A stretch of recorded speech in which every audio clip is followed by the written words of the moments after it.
Thank you guys for coming. Poppy is, as I mentioned in the message, she's a scientific marketing liaison here for Protein Tech, but she works in the UK office. So she was actually a brand ambassador in the UK, and then before she kind of transitioned to this industry role. So she's going to be talking to you guys about her transition from academia to industry, and then you guys can, of course, ask any questions at the end. But yeah, Poppy, if you want to go ahead and take it away.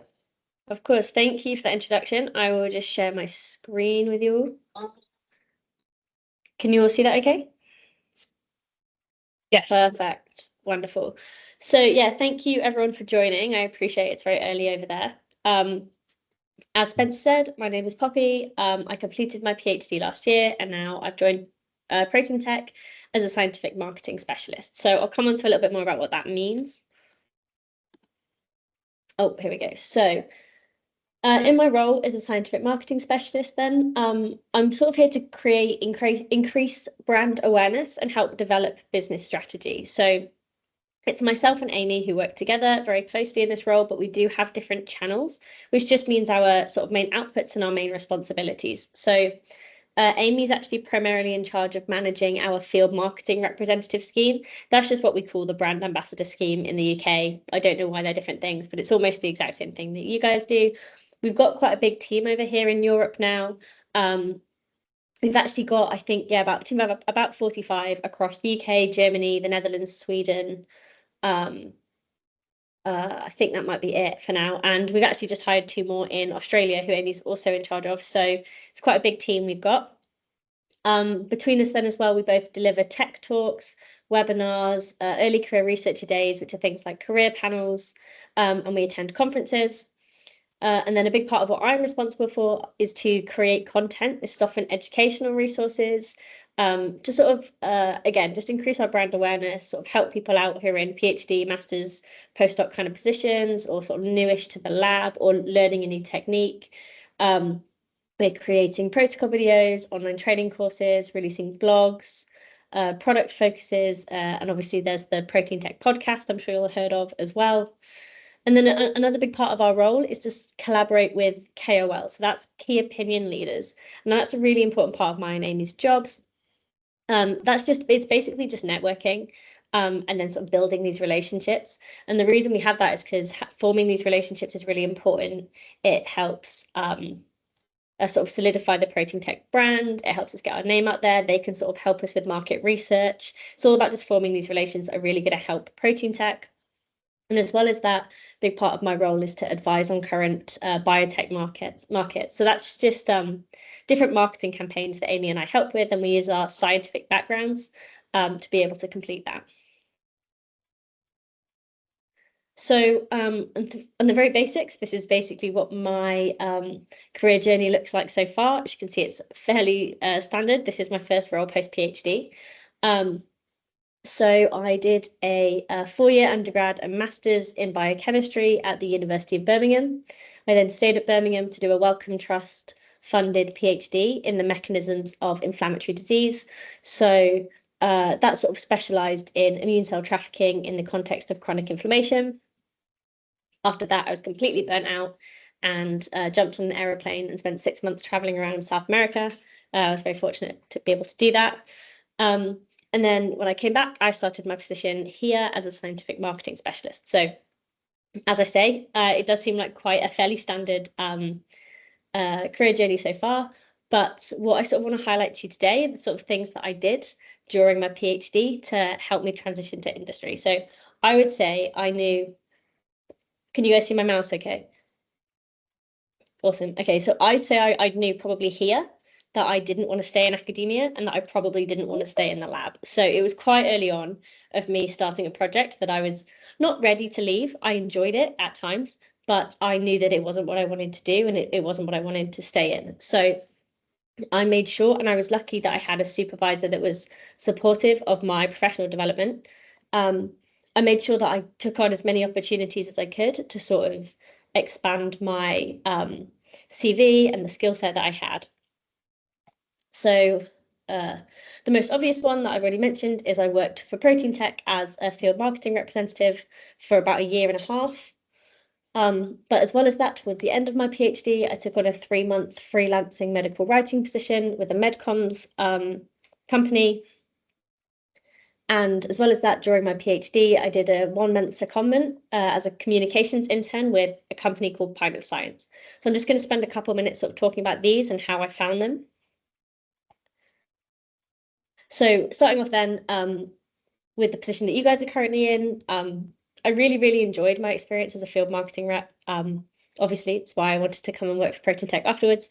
But there were lots of things I got out of it. I got to do a lot of content creation.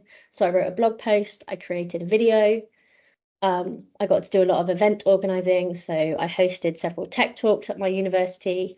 I also hosted some seminars for Postdoc Appreciation Week. And as well as that, I got quite involved in market research. So I highlighted some sponsorship opportunities and sort of facilitated those collaborations. I got to do a lot of networking with like lab managers, PGR leads. Again, I didn't know at the time they were KOLs. I just thought they were, supervisors or charity leads. But actually at that time, I was already starting my like relationship building with key opinion leaders. And I did a lot of beta testing for things that Protein Tech were releasing, like kind of like the online courses and things like that. I got involved. And there's just a picture of me as a rep on a rep day out with that's, if you've not met them, that's Amy at the front, my fellow now scientific marketing specialist, and that's April, who is the event coordinator for all of Europe, and all of the other reps I had at the time. And I just had a really good time. I liked everyone I met, and I liked all the work I did. And again, it sort of encouraged me to find more things outside of the lab that I could start doing. And then that other role I mentioned, the 3-month freelancing medical writing placement. So this was really interesting because it allowed me to get actual hands-on medical writing experience with a medcoms company. And so, as I say, I was a freelancer. So what that means is at the time, I wasn't just working for them every day. When they had a project come in and they needed someone to look over it, they would send it to me, which was quite a strange thing because I didn't really have any experience, but they had this scheme and it was aimed at people sort of transitioning and whether or not they wanted to go into medcoms. So during this, I had one really, really big project, which was to prepare a detailed bulleted outline of a manuscript reporting the results of a phase 1 clinical trial. So that's a very typical project that you would work on regularly if you were a medcoms writer or editor. And so this was really cool because, as I say, it gave me that actual hands-on experience and made me realize what I did like about the role and what I didn't like about the role. And how did I find it? Through a medcoms careers event, but there was one being hosted at my university. Lots and lots of different medcoms style jobs, med affairs jobs there. But I met the program coordinator for this grad scheme. I got chatting when I was there. I mentioned that I wanted to apply. So then rather than just straight up applying, I then reached out to her on LinkedIn. I made some connections through the company on LinkedIn, had a quick chat with the program coordinator again, and then I applied. And the reason I did that is because she had told me that it was a very competitive scheme. I wanted her to sort of know who I was, remember me a bit more, but also in the application, which is very common for medcoms, you had to do a writing task. So I kind of just wanted to learn a little bit more about what it was that they were actually looking for. So it was very helpful and I did it and I really enjoyed it. And to be honest, I did apply to a couple of medcoms positions and I would have been happy to take them. I can talk a bit more later if anyone's got specific questions about medcoms and why I didn't go in. But yeah, it was, again, just really valuable experience for me. And then the other position, as I said, is during my PhD, I did a secondment. So I spent a month not doing my PhD, but I went to work for an organization called Pint of Science.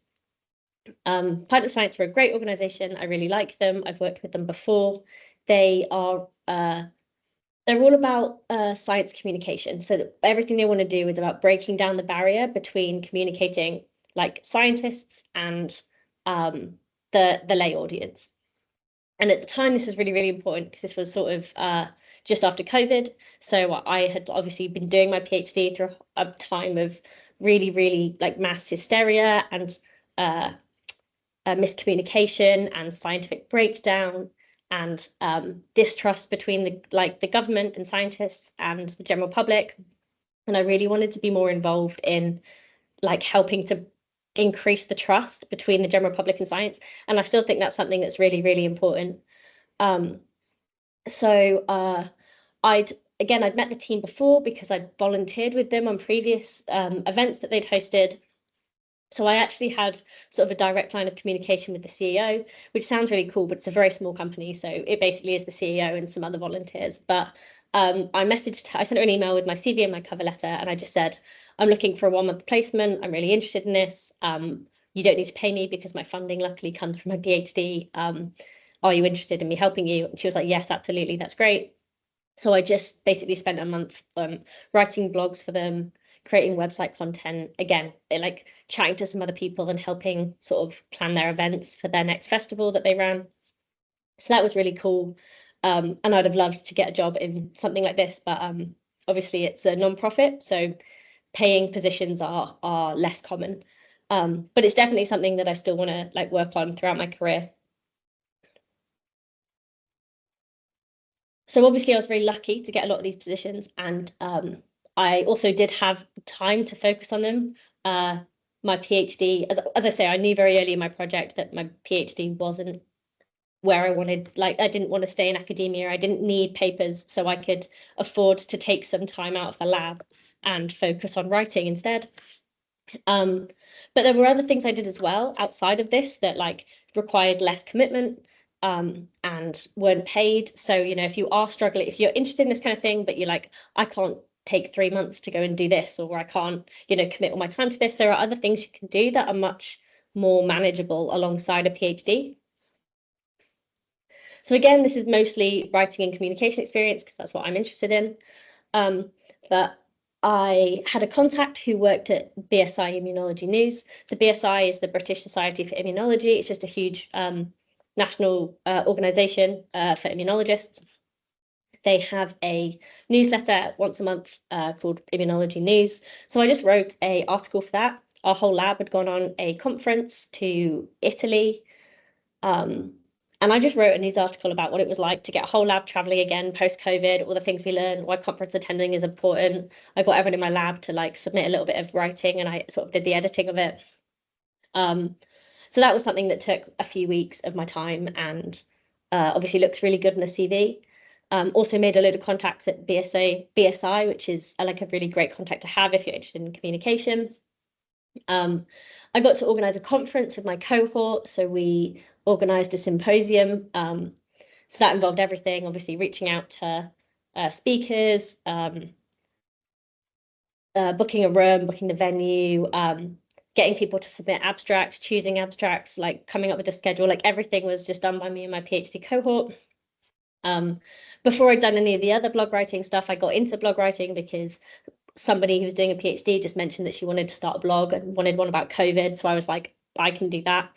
And then, as I said, back to Planet of Science again, I'd sort of volunteered at their festivals that they ran. So this is just stuff that took me a couple of days, maybe a couple of weeks max, that you can do easily alongside your PhD. All of these things I say I quite proactively found, which can seem a bit daunting if you don't initially have those contacts. But most of them I just got through chatting. I'm a very chatty person, and I just met a load of people at conferences and I learned what they were into. Whenever I went to conferences, I didn't want to talk about what was on their poster because quite frankly, I didn't care. I just wanted to talk about what they did and who they were and what else they did outside of the lab. So that's what I spoke about, and that's how I found these things, right? So obviously I'm not saying it was like necessarily the way to do it. Obviously, if you care a lot more about your project than I did, then maybe don't do that. But this is how I found these things, basically. And then the other thing I do just want to highlight is that there was a big element of luck in terms of me getting this position, which was just that the timing was right. So I actually found this job on LinkedIn, not through like a direct contact. I found it on LinkedIn whilst I was at the airport flying home from South America. Protein Tech's great, but it's also a very small company, so there's not lots and lots of jobs available. I kind of knew I would love to work here.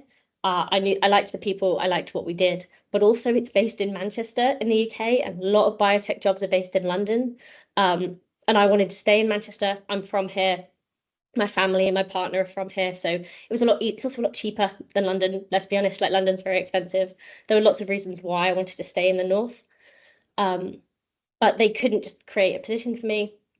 And I was just lucky that I happened to have gone traveling for the right amount of time, that a position was available when I came home. So definitely do want to highlight to you that there is a bit of luck when it comes to applying for jobs too, you know. And then I just wanted to spend maybe another 5 or 10 minutes talking about some things that I found useful when I was applying to positions and finding positions. So again, obviously I've transitioned out of academia, so it is primarily focused on that. But the number one thing I think you can do whilst you're in your PhD is just be aware and start coming up with a list of all of the transferable skills that you are creating, because you develop so many transferable skills in a PhD. And people will tell you that all the time. But when it comes to writing a CV, actually being able to identify them and get them on paper can be a bit tricky when you're like doing it all retrospectively and you're reflecting back on what you did. So I think it's just sort of easy as you go along to maybe write down all the things that you're doing and the transferable skills that are coming from them. Because it's not good enough to say, yes, I have project management experience and people management experience and time management experience, because everyone will say that. What you need is the justification that you have those. And again, if you're applying to academic positions and you say you've done a PhD, all of these things are understood and you don't need to justify them as much. But when you're transitioning out, a lot of the hiring managers don't know what a PhD entails. They don't know what that means. So it's not enough to say, I did a 3-year project and I wrote a thesis, because they don't know actually all of the skills that are involved in that. So there's just these ones I've highlighted are actually the skills I think that the jobs I was applying for were particularly interested in. But make sure that the skills that you're highlighting on your CV and on your cover letter are the skills that the job is asking for. So you will have to tailor your CV to different jobs. But here's just an example. This is actually a paragraph from my cover letter, because quite often there'll be like your main skills that you'll be able to address in really, really long parts of your cover letter. But I just wanted to highlight all of the things that I got out of my PhD. So communication isn't mentioned in here because I had a whole massive paragraph solely on communication, because that was one of the biggest parts of the job. But this is sort of a way that I've managed to show the skills that I have and then the justification of doing it. So all the skills that I have are in green, and then the orange is, as I say, the way that I justified them. So things like I'm an independent worker with strong time management, because I had to proactively design and implement my own research. I have problem solving through experiment optimization. I required organization and multitasking because I was doing lots and lots of things during my PhD at the same time, right? So that's just a way you can sort of lay it out and say, this is my skill, this is how I've shown it, this is my skill, this is how I've shown it. Again, tailor this entirely to whatever it is, the skills that the job you're exactly applying for want, which you'll find on the job description. The other thing to be aware of are the jobs that actually exist. I think it's sometimes quite hard when you've only been in academia to even be aware of the jobs that are out there. So here's just sort of some that you can start searching for, terminologies, positions that you may not have known existed, and you can do a bit more reading about them. A really good way to find this is just LinkedIn.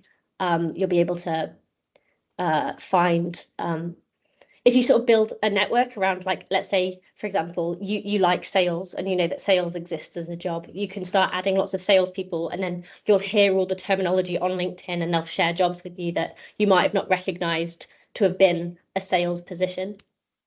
So that's just one way, but here's just a sort of good starting point, and I can share these slides with you if you're interested, so you can go back to this slide if you need to at a future date. And then coming back to LinkedIn then, yeah, LinkedIn is unfortunately your best friend when it comes to applying for jobs. I didn't really have any kind of LinkedIn sphere or profile when I started applying for jobs. I think my first or second ever post was, I've done a PhD, I need a job, right? Which is common, like a lot of people post that, but you can start posting now, or even if you don't want to post, because I get that that's quite daunting, you can start building those connections. You can make sure that you've got a professional photo. It doesn't have to be a professional headshot if you don't have one. It just has to be like a nice photo of your head. You know, it can be like, then it doesn't have to be something that you've paid money for or that you've had the opportunity to get at work. Like, it's fine if it's not professional. It just has to be smart, basically. And And you can, if you want, you can change your banner to open to work. You can share that only with recruiters as well if you don't want that like being open to everyone.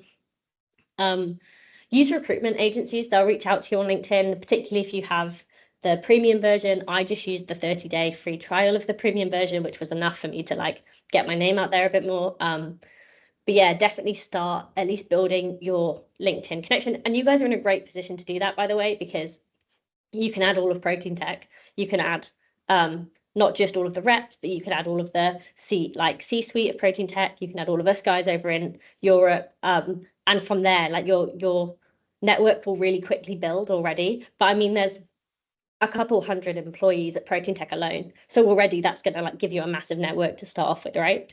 So yeah, I would say start thinking about LinkedIn if you're not already.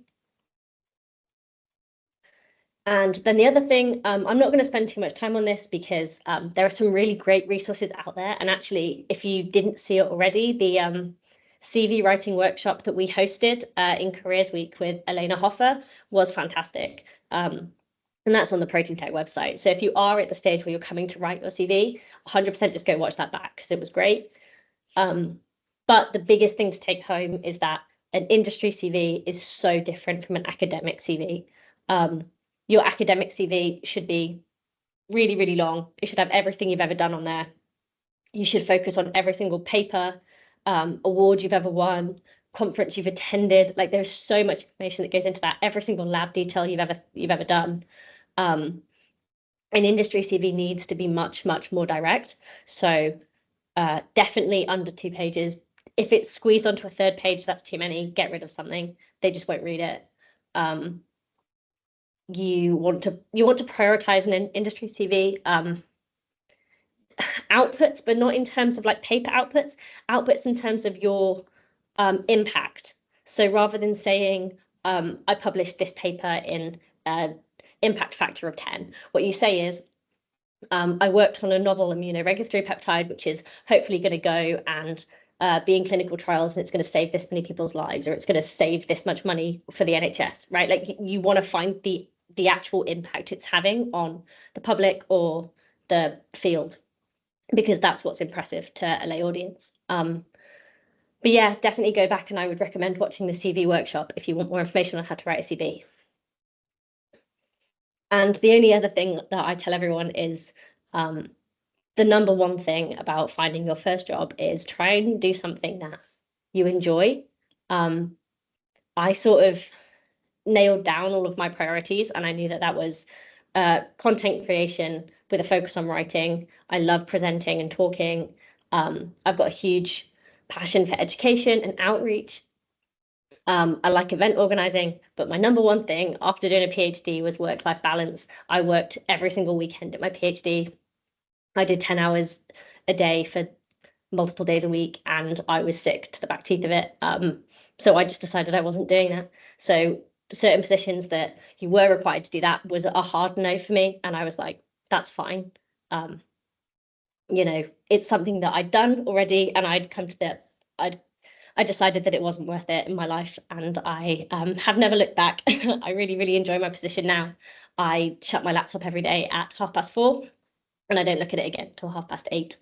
And the couple of times ever I have to, and it's kind of voluntary, but if I want to travel, if I want to go to a conference or something, and I end up traveling in an evening, or God forbid I have to go on a Sunday, I claim that time back in lieu. So it's absolutely fine. But yeah, that's basically everything I wanted to share with you. I hope you found it useful. I'm happy to stick around if anyone has got any questions.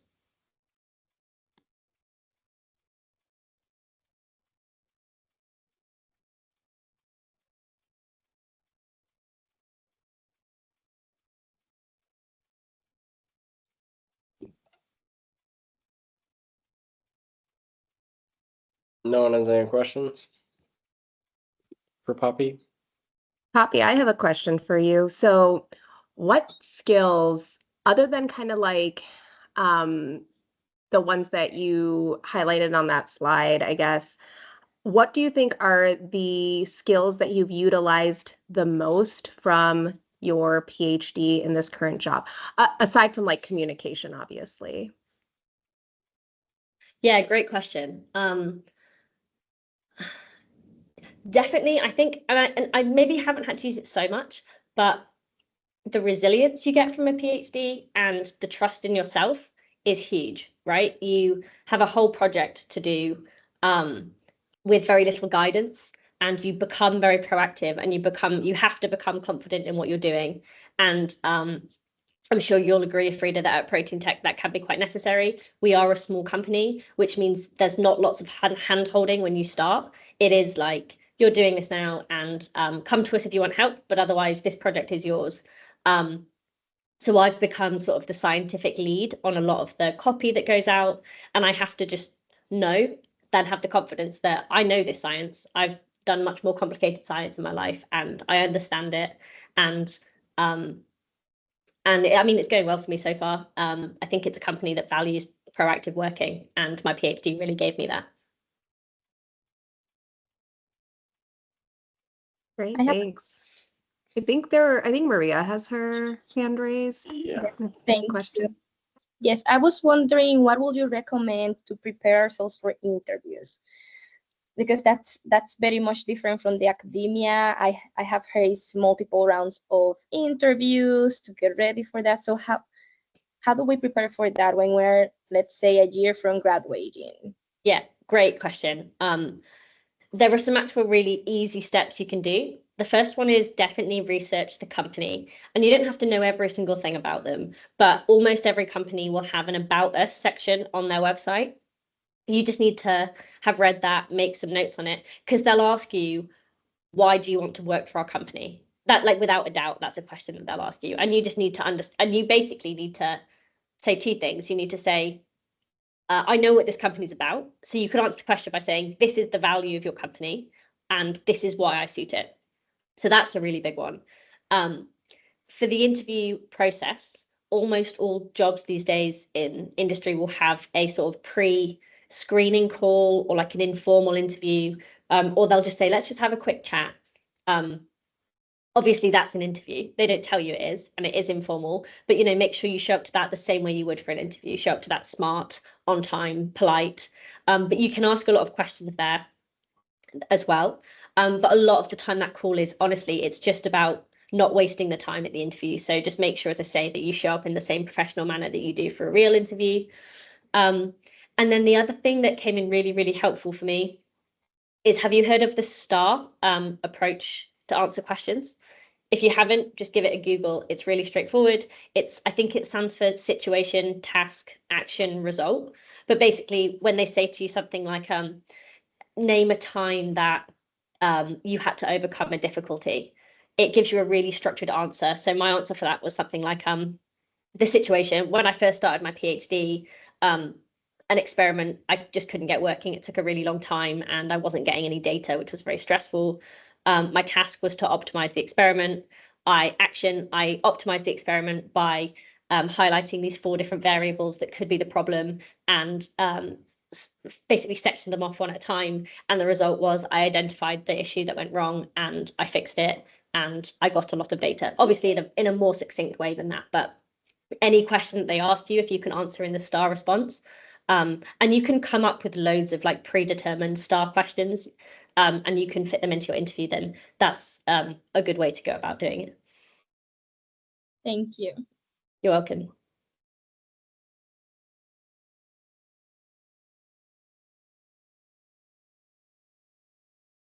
I have another question for you, Poppy. What are kind of like the main differences that you've noticed from academia to industry? So in terms of like, if someone were to mentally prepare for their transition into industry, what should they kind of be looking out for? Yeah, another great question. I would say you're definitely, I mean, you go from working as quite an individual on one project to working as a much larger team, which I love and was definitely important to me. But in terms of actually seeing the output and getting recognition for what you do, it's going to be lower, because you're going to contribute to a much bigger project and everybody is going to get the recognition, which is great. But if you're somebody who works very strongly to, or, like you really love like getting your nails into something, it's a bit different. And you know, you do have a lot more freedom actually in your PhD in academia, because you can kind of come up with your own direction and take things in different ways that you want. And at the end of the day, you are primarily responsible for your project that you're working on. And Protein Tech is a small enough company that I can still do that in a way, but I know that that's not super common in most of industry. And that's the same as if you go work in the lab in industry, right? Like you're doing what your what your boss wants you to do, and you're working on a marketing campaign, for example, that you probably didn't come up with. You're a little bit more of a cog in a machine, which as I say, I'm more than happy with. Get on very well with my team, and you know, I do have to be in the office every day. That's another thing. You can't just sack off an experiment because it went badly, or you can't just be like, oh, I have to go home at this time to do this thing, so I'll work in the evening instead. You know, like you're in a company now, so you work to company hours and you're expected to be here. Again, all things that actually have their own benefits. As I say, I go home at 4:30 and I don't look at my laptop until 9:30 the next day, 8:30 the next day. So it's one of those things that yes, you have less freedom and you have less autonomy, but also you have less responsibility in a way that's much less stressful. Yeah, I really loved that response. That's so true. And like the expectations angle that you were just talking about, because it's like, yeah, you don't really get to necessarily pick what you're going to be working on. A lot of times it's assigned to you, and that's totally different from academia because you get really invested in these projects. But I think one of the nice things is with industry is you also don't have time to get invested in the projects because things move so quickly. And I think like one of the biggest issues, at least for me, was when I was in academia, you're focused so much on making sure your project is perfect, and being a perfectionist is like a really good thing. But in industry, if you're a perfectionist, you're never going to get anything done. So you just have to be like willing to just submit something that's okay and then call it a day and move you're on. so right. Yeah, no, 100%. I found that. I remember that's definitely a weird mentality shift, because I think a lot of people who do PhDs are perfectionists, right? I think those two things do tend to go hand in hand. So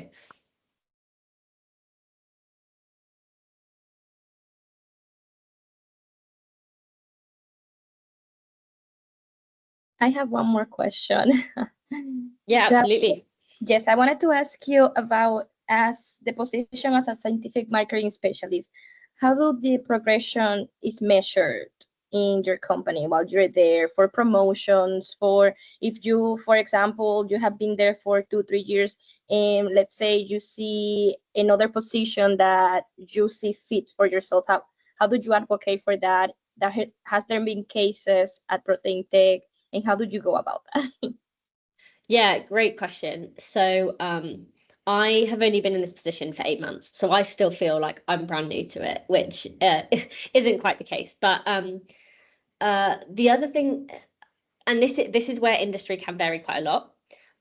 But in Protein Tech in particular, we are quite a small company, so we don't have loads and loads of middle management, right? So we don't have so for example, I don't directly report to like a line manager, and then there's like a senior or a junior to the senior, right? That we don't have any of that. It's there's our team, and then there's sort of the managing director, and then there's the C-suite. So in terms of a stepwise progression, it's not as clear cut as it is in some of the much larger industry professions, right? Where I think it's more standard in other companies where, let's say you're there 2 years, you'll become a senior, and that will come with a pay rise. And then, you know, after that, you can maybe become head of. Like that is a very normal, typical progression. At Protein Tech, it's a little bit different. And I did ask a lot of these questions in my interview, and it's actually quite a horizontal kind of expansion, actually, instead of like stepwise. So I was very much told that like the role can grow as big as I make it, which is really exciting.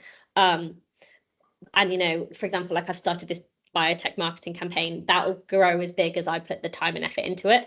And with that comes more responsibility, and with more responsibility comes more pay and title changes and all that things. So it's definitely a bit more, again, this is where advocating for yourself comes in, because it's not, oh, I've been here a year now, I get this, right? You have to show what you've done and advocate for yourself. And it's a good company, and they do recognize that. But yeah, it's definitely not quite as stepwise as it can be in other industry positions. Thank you.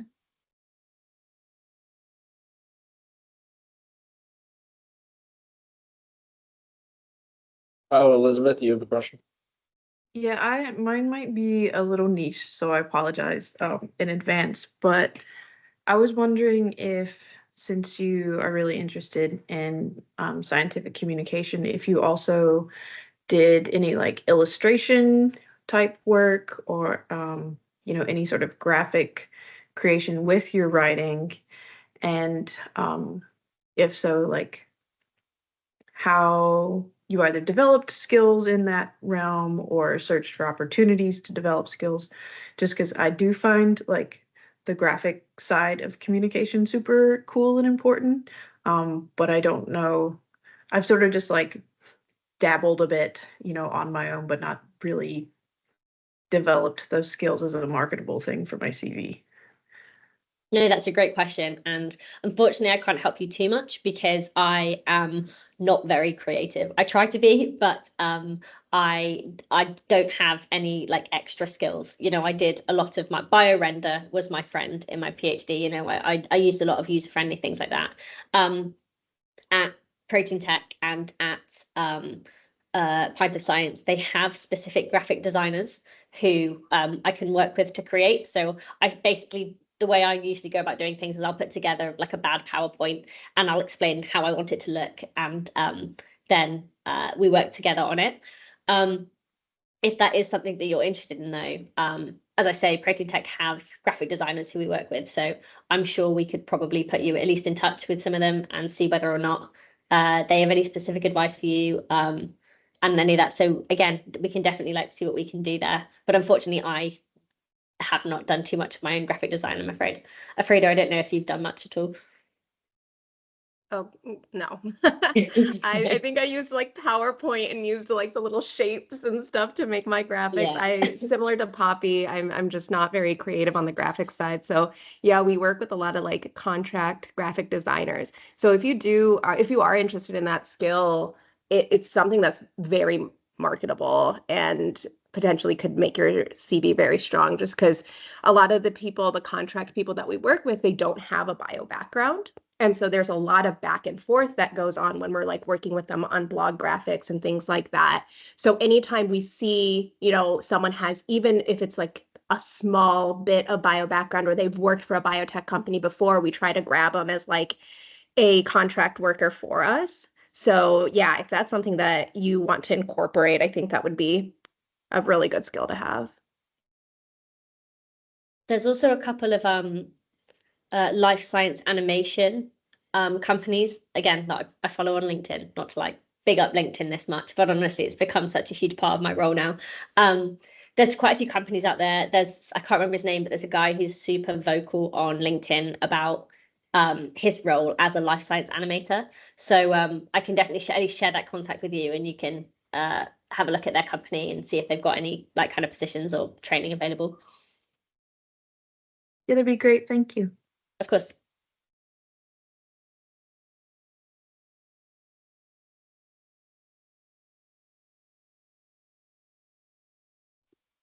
Sebadiah, you have a question? Thank you. I'm sorry if my question isn't directly related to your talk, but I believe it's still quite relevant. I've been reflecting on this question lately, and we are all pretty much familiar with the first round of interviews with the talent acquisition. And these days, I'm wondering what to expect in the second round with the technical managers. How can I best prepare for this round of interview? And if you have any tips for that, I would like to hear. Oh, for your technical manager round. So quite often for those kind of rounds, they might actually ask you to prepare something in advance. For example, they might say, put together a presentation on the work that you've previously done, or how would you come up with a marketing campaign for X? So quite often they can actually sort of ask to see your technical skills in a way like that. you can definitely reach out to them in advance and ask if they want anything like that. Because as I say, that's a really good way of them to, for you to sort of show off what you've done and what you can do. Other than that, I would again just make sure that you fully understand the company so that you know what it is, and you understand the job description, so you understand what it is that they're looking for you, and sort of tailor all of your answers around that. Is sort of the best advice I can give for that. But if you have any more specific like examples as well, I'm happy to hear them. That's great. Thank you. I didn't think about the presentation, but it's great to ask about that. Yeah, as I say, quite a few places these days will ask for one, but if you haven't heard anything, it doesn't do any harm for you to reach out and say, would you like me to put together a presentation to show you this? Because it's something I did as well. I opted to do before my Viva of my PhD. As I say, presenting is definitely a strength of mine, and I didn't want to go into my Viva like with them taking from my thesis what they have and then them asking me a load of questions. I wanted to go in having explained it all to them for 45 minutes in advance so that they knew what my take-home messages were, and I could convey my final points in a way that I wanted. And then you can start the communication from there. It makes it a lot easier. I see. Thank you so much. You're welcome. I have something to add to that. Something that the CEO of the company actually told me was with these types of presentations, when you're, presenting on your work, you want to make sure that you emphasize exactly which parts of the work you did. So I know it's difficult to kind of brag about yourself, but if you did something from start to finish, make sure you mention that, because that's really what they're trying to figure out with these presentations. Perfect. Thanks, Afrida.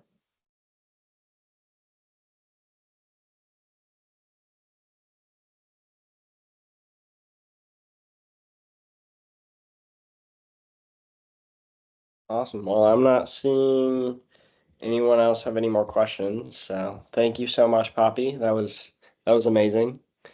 And Afrida, thank you for butting in with your good questions. But yeah, I think if no one else has any kind of last questions, we can wrap it up here. Speak Yeah. now or No, I was just going to say, if you guys do think these slides would be useful and you want them, I'm happy to share them. Otherwise, my email is just on the screen there. It's just poppy@ptglab.com. Please feel free to reach out with any questions you may think of, or if you want to utilize my network at all, or add me on LinkedIn, which is possibly the take home from this message. But lovely to meet you all.